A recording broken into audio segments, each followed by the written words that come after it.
Bienvenue dans ce numéro spécial du Journal du Connard, une émission qui nous plonge dans le futur, et pas n'importe quel futur, la France de 2040. Oubliez tout ce qui est voiture volante, nouvelles technologies de fou furieux.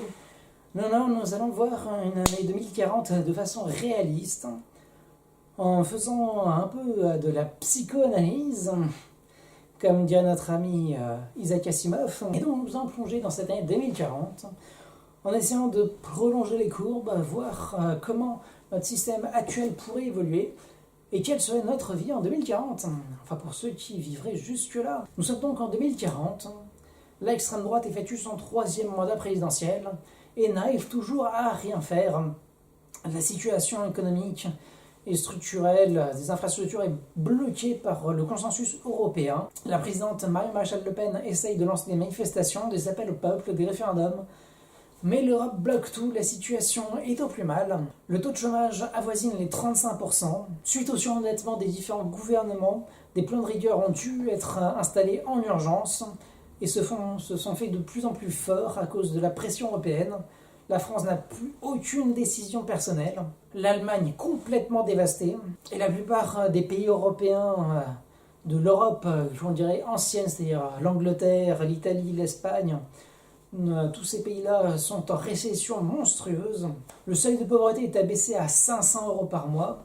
Plus de 85% de la population française vit en dessous de ce seuil.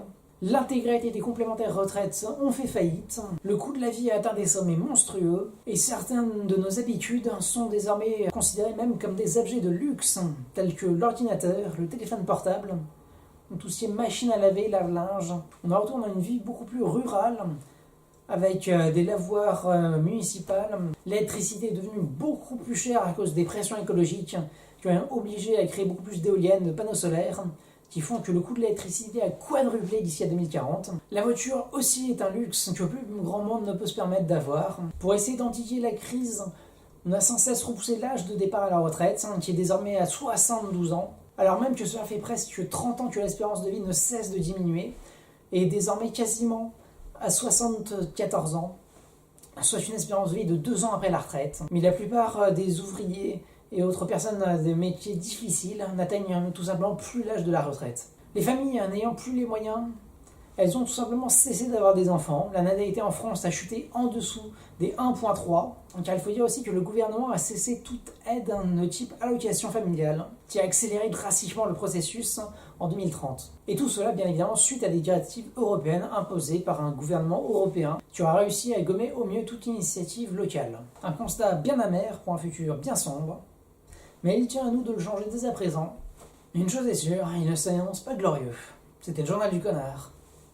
Salutations.